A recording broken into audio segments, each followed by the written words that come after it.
వ్యాప్తంగా కాంగ్రెస్ బలోపేతం ఎలా? ఇదే అంశంపై హైకమాండ్ కీలక సమావేశం ఏర్పాటు చేసింది. డీసీసీ అధ్యక్షులకు తగిన పాత్ర ఉండేలా ఆలోచన చేస్తోంది. తెలంగాణ పీసీసీ అధ్యక్షుడు మహేష్ కుమార్ గౌడ్ ఢిల్లీ చేరుకున్నారు. పూర్తి డీటెయిల్స్ మా ప్రతినిధి శివ అందిస్తారు. సమావేశం కాంగ్రెస్ అగ్రనాయకత్వం ఏర్పాటు చేసింది. ఈ సమావేశంలో పాల్గొనేందుకు తెలంగాణ నుంచి అన్ని జిల్లాల డీసీసీ అధ్యక్షులు, తెలంగాణ పీసీసీ ప్రెసిడెంట్ మహేష్ కుమార్ గౌడ్ కూడా వచ్చారు. ఈరోజు ఈ సమావేశంలో ఎటువంటి అంశాలపై చర్చ జరుగుతుందనే దానిపై మహేష్ కుమార్ గౌడ్ని అడిగి తెలుసుకుందాం. సార్ చెప్పండి, ఈరోజు డీసీసీ అధ్యక్షుల సమావేశం ఏర్పాటు చేశారు. ఎటువంటి అంశాలపై ప్రధానంగా చర్చ జరిగే అవకాశం ఉంది?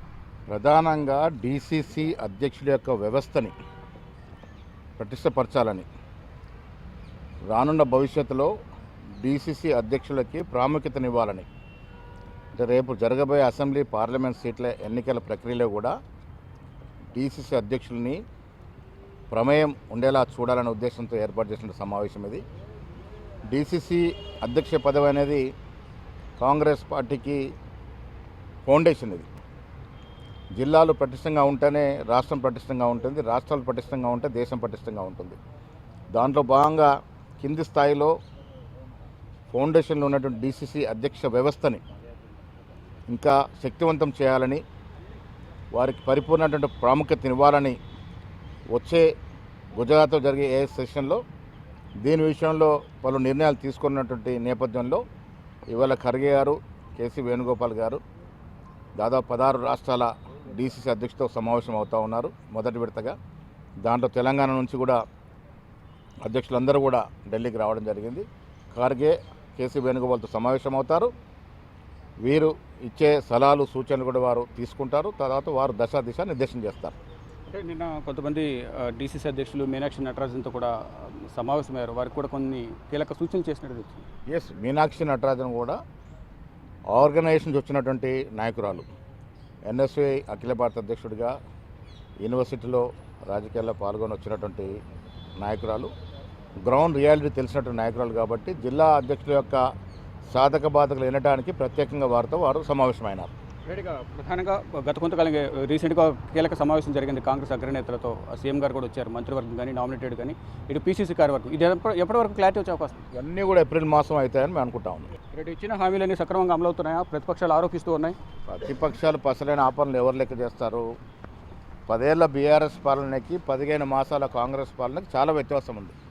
అది అభివృద్ధిలో కావచ్చు, సంక్షేమంలో కావచ్చు, ఉద్యోగాల విషయంలో కావచ్చు, పారదర్శకత కావచ్చు, లా అండ్ ఆర్డర్ కావచ్చు, అన్నిట్లో కూడా 10 ఏళ్ళు ఆర్థిక విధ్వంసం జరిగినటువంటి ఈ రాష్ట్రాన్ని ఆర్థిక పునర్నిర్మాణం దశగా రేవంత్ రెడ్డి గారి ప్రభుత్వం తీసుకెళ్తా ఉంది. కాంగ్రెస్ ఎమ్మెల్యేలు, మంత్రులు శక్తివంతంగా పనిచేస్తూ ఉన్నారు. ఇది ప్రజల ప్రభుత్వం, ప్రజల ఆశల మేరకు పనిచేస్తూ ఉంది. కేటీఆర్ కొన్ని విమర్శలు చేస్తూ ఉన్నారు. మిస్ వరల్డ్ పోటీలు నిర్వహిస్తున్నారు, ఇక్కడ రైతులకు సంబంధించి కానీ నిరుద్యోగ సమస్యలు పట్టినట్లు వ్యవహరిస్తూ ఉన్నారు, ప్రజల సమస్యలు గాలికి వదిలేశారు, ఇప్పుడు మిస్ వరల్డ్ పోటీలు అవసరం అనేది విధంగా కేటీఆర్ విమర్శిస్తూ ఉన్నారు. ఇప్పుడు సమాజంలో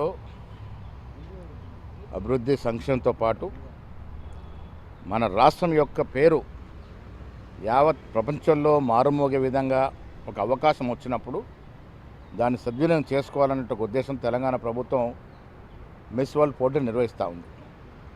ఇది తెలంగాణ గర్వకారణం. 70 సంవత్సరాల తర్వాత ఈ దేశంలో ఆ పోటీలు నిర్వహిస్తే అది మన రాష్ట్రానికి పోటీ నిర్వహించే అవకాశం రావడం అనేది అదృష్టం. గగ్గోలు పెడతాం ఇంత అంత ఖర్చు అని, వాళ్ళు పెడుతున్నంత ఖర్చు ఏం జరగదు దాంట్లో. ఆయనలాగా ఫార్ములా ఈ రేస్ కార్యక్రమం నిర్వహించి ఇలా మిస్ వరల్డ్ వద్దంటున్న ఆయన ఆనాడు ఫార్ములా ఈ రేస్ నిర్వహించడం ఎందుకు చేశారు? నిర్వహించి సక్రమంగా చేసినారా? పారదర్శకంగా చేసినారా? ఎంత లొసుకులతో ప్రభుత్వ సొమ్ముని without any proper procedure private వ్యక్తుల ఖాతాలోకి తరలించినారు. అలా తప్పు చేసిన ఆయన ఇలా నిజాయితీగా పారదర్శకంగా మిస్ వరల్డ్ పోరం నిర్వహిస్తే స్వాగతించాల్సింది పోయి విమర్శించడం అనేది తగదని మాట చెప్తాను. మొత్తంగా చూసుకుంటే ఏదైతే తెలంగాణలో సుభిక్షమైన పాలన అందిస్తున్నాము, అన్ని రకాల ప్రజా సంక్షేమ పాలనను ముందుకు తీసుకువెళ్తున్నామంటూ కూడా మహేష్ కుమార్ గౌడ్ చెప్తున్నారు. మరోవైపు ఏదైతే డీసీసీ అధ్యక్షుల సమావేశం అనేది ముందు మరింత బలోపేతం చేయడానికి జిల్లా స్థాయి నుంచే పార్టీకి సంబంధించిన సమీక్షలు మొదలుపెట్టాము. ఈ నేపథ్యంలోనే ఈరోజు డీసీసీ అధ్యక్షుల సమావేశాన్ని కాంగ్రెస్ అగ్రనాయకత్వం ఏర్పాటు చేసింది. దీనికి సంబంధించి ఏప్రిల్లో అహ్మదాబాద్లో జరిగే సిడబ్ల్యూసీ సమావేశాల్లో కూడా దీనిపై ఒక నిర్ణయం తీసుకుంటాము. ఈ నేపథ్యంలోనే డీసీసీ స్థాయిలో సమావేశాన్ని ఏర్పాటు చేసి పార్టీని మరింత బలోపేతం చేసే విధంగా కూడా చర్యలు తీసుకునేందుకే ఢిల్లీలోని ఇందిరాభవన్లో ఈ సమావేశాన్ని ఏర్పాటు చేశారని మహేష్ కుమార్ గౌడ్ చెప్తున్నారు. కెమెరామెన్ కన్నయ్య కుమార్తో శివ బిగ్ టీవీ.